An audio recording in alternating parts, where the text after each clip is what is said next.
Well, hello. Hello, my favorite sensitive people. It is I, me, the Oracle of Whimsy. And today we're going to be doing a deep dive into the relationship between JD Vance and number 45/47.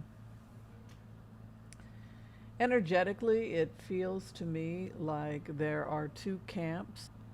There's the camp that's with Trump and is loyal to Trump, that works for Trump, and then there is the people that are in the ear of JD Vance that are trying to groom him to be the next president of the United States. And so that is naturally creating tensions between that is understandably that is creating tensions between the outgoing president and potentially the incoming president. So they're going to do everything in their power to make sure that JD Vance has a good chance of winning the primaries. And they want to make him look presidential as quickly as possible. But things are not going well in the relationship between JD Vance, who was probably put in by Peter Thiel and Elon Musk in order to promote their business interest. It's really pretty gruesome when you think about the politics behind this. But that is what we're looking at, and now we're starting to see that tension build. I know that JD Vance was supposed to be taking a trip somewhere. So, according to what I have just looked up, Vice President J.D. Vance had to cancel his planned trip to Switzerland for critical peace talks with Iranian negotiators. It looks like the peace with Iran could be actually falling apart. I wouldn't hold too much hope for that, evidently, because elections are coming up. That was why they wanted to end the war early, because they didn't want to have the war impact the elections. But they plan on finishing the job just as soon as they get reelected, right? Okay.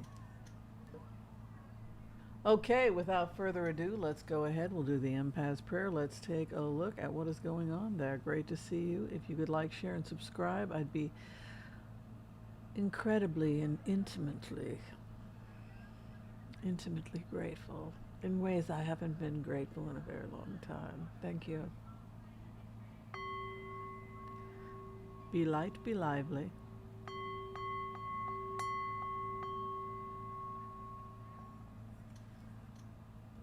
Okay. Come together, pilgrims. I want to call on white light protection for myself and this community as we ask permission from Spirit to access the Akashic Record. We call on our spirit guides and our good angels to be with us. Please give us the clarity and the wisdom that is needed to empower all of us on our journeys to make the best decisions for ourselves, our families, the planet, the people we love, but also to help those that we may have strife with. And together collectively as a community we say, Amen. Amen. May all souls be healed. So you would think, after what happened to Mike Pence, that JD Vance would know how this is going to end. It always ends with a sibling rivalry and a noose on the front of the White House lawn, right? So let's take a look. Perfectly normal. Here's the thing that's changing. When JD Vance first got into office, before he got into office, he showed great deference to Donald Trump. He played the game. All hail the chief, right? He played the game. But what I now feel, energetically, psychically, however you want to interpret it, when I go into this, I get that I, as JD Vance, am flexing my muscles and I'm starting to act like a untamed animal. Yeah, screw you, Israel. Nobody likes you but this president, right? So I'm beginning to talk out of my ass a little bit, and I'm starting to challenge and present myself as the commander-in-chief, and I'm talking like I'm in charge here a little bit. So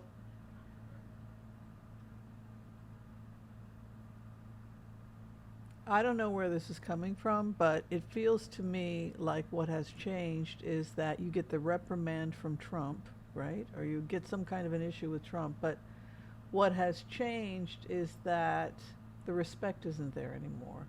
Or as if he could be potentially, that they could be potentially mocking Trump to his face. Sure, I'll do what you say. It's a kind of, oh, sure, sorry, boss. What I do. It's a kind of energy that's starting to build between these two people where JD Vance is starting to pretend, oh, yeah, sure, boss. But it's becoming increasingly obvious that he's faking it. Like that they genuinely do not like each other, that they've never gotten along, that they have tolerated each other, that they rarely communicate, they work in separate areas, they don't deal with each other. And Trump has been taking frequent breaks. This is the other thing that's coming up, I'm feeling when I go into this. I don't know if these are bathroom breaks, if he's not feeling well, but during meetings, I'm feeling like he's getting up and leaving a lot, whether it's to use the restroom or various different things. I feel like, I know they said he had a clean bill of health, but I often get this thing that Trump is just not doing well, like I'm tired, I don't feel good. But when I find myself in that area that takes me into the Oval Office as a reader, I feel like I'm constantly, the president needs a break. I'm constantly having to excuse myself. That's me, what I get when I go into that room. Now when I go down the hall, when I go to what is the area of the VP, these two live separate lives. I mean, it's like him and Melania. These people are off doing whatever they like. There is a real confusion here. The Seven of Cups stands as the base issue. That's the card on the bottom. I always say you can give someone an entire reading by just looking at the bottom card. It is the base, or in Hebrew, what we would call the pashat. It is the main point in one word, give it to me, right? So I'm going to give you a reading, but the pashat, the main point, the main word is Seven of Cups. Complete confusion, like, I don't know what the hell just happened. I don't know what that is. Could it be that they now think that Trump has a definite diagnosis of dementia, and so therefore they've got power over him, and he may not know it? Because he presents as Seven of Cups, the dementia card, and sure, boss, I'm sorry. Right. Right back at you, Chief. Right, there's this whoa back and forth with that Seven of Cups, and then the karma card is hanging it up. So I don't feel good as the president. I feel like I'm constantly I've got diarrhea or irritated bowels. Like this is something new. I know there's that rumor going around, but this is something like I ate something bad or something upset my stomach. I'm feeling tired, and I'm becoming increasingly weak. And look, he's 80 years old, right?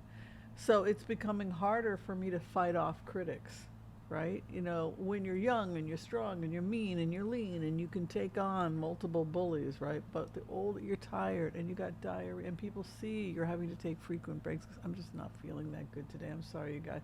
You're 80. You have an 80-year-old. Your bowels are 80 years old, folks. I mean, where he's at right now gives a lifeline. So this is always phase one of Trump. Anybody who's ever worked with Trump, right? Phase one is he puts the feelers out. Let's have lunch. You and I, buddy, let's get together. Let's hang out.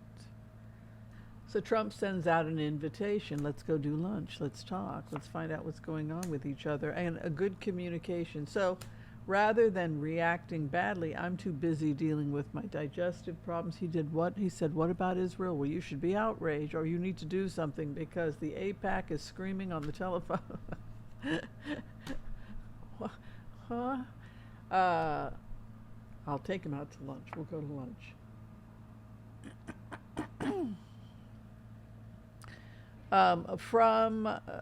From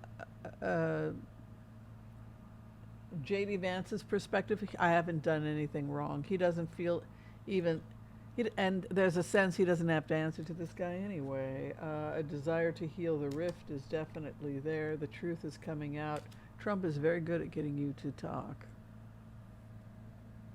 He's very good at acting like he genuinely cares about you and wants to hear about your exciting career as a freshman at NYU, right? Or wherever, right? So that's really interesting to him. Abstract art, right? Or whatever she's studying, right? So that ability to pretend like you're genuinely interested, or I really want to hear what you have to say. I want to hear, but you got some interesting ideas. Let's hang out, right? So that is what happens. And there's also this feeling that the VP starts to sense a little bit of caution or fear, like, what's going on here? And here clams up this kind of guarding. So we've been working together for 2 years, or how many years now? And this is the first time you've asked me to lunch. So why are we going to lunch? You really want, now you think so there's this immediate interesting energy that's starting to form between these two people. And again, here, talk to me. What's going on with you? Right? I think they are looking at Article 25, in which case it's like, screw off, old man. Yeah, I respect you. Particularly with this kind of, that Trump's reaction is not to accuse him, but to take him to lunch. Be nice, trying and squeeze him for a little bit of information. Also, he should not underestimate just how dangerous the Don is. This is the mafia Don from the streets of New York who was selling, cheap property with rats and terrorizing the neighborhood and accusations of human trafficking and working with the Russian mafia, etc., etc., etc. So this is the Don. And even an aging Don is still the Don. And that means that there is a fierce loyalty to the Don. They kiss the ring. This is the oligarch. And this is the Don. This is the king. This is the oligarch. Remember how it ended for Pence. Remember, a noose at the Capitol, right?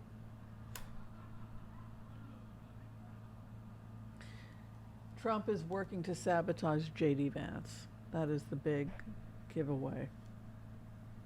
He will be betrayed because of foolishness. He will be foolish. He will underestimate his enemy. This is how it will end for JD Vance if he's not careful. He will underestimate Trump, his enemy.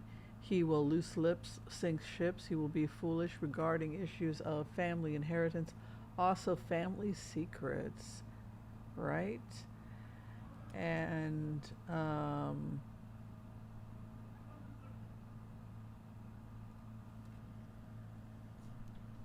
yeah, and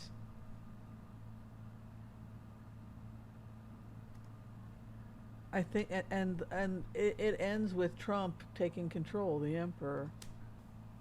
So expect there to be infighting between JD Vance and Trump, and that's the worst thing in the world that could be happening right before a midterm, is to have these two at war with each other. But that's precisely what we see. We have them both attempting to sabotage one another. Trump attempting to sabotage him because he thinks that he's being sabotaged by JD Vance, and fear of Article 25, and that they're planning something, so that makes Trump paranoid, and then Trump will begin attempting to take out JD Vance for that reason. So expect to see sabotage there. That's going to really harm, and don't underestimate just how loyal some people are still to Donald Trump.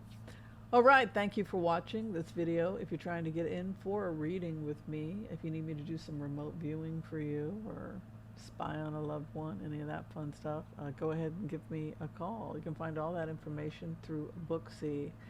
And remember to like, share, and subscribe, and be kind to yourself. Thank you so much. Be kind to all so that all will be kind to you too. God bless. Peace out. We'll see you next time. Bye.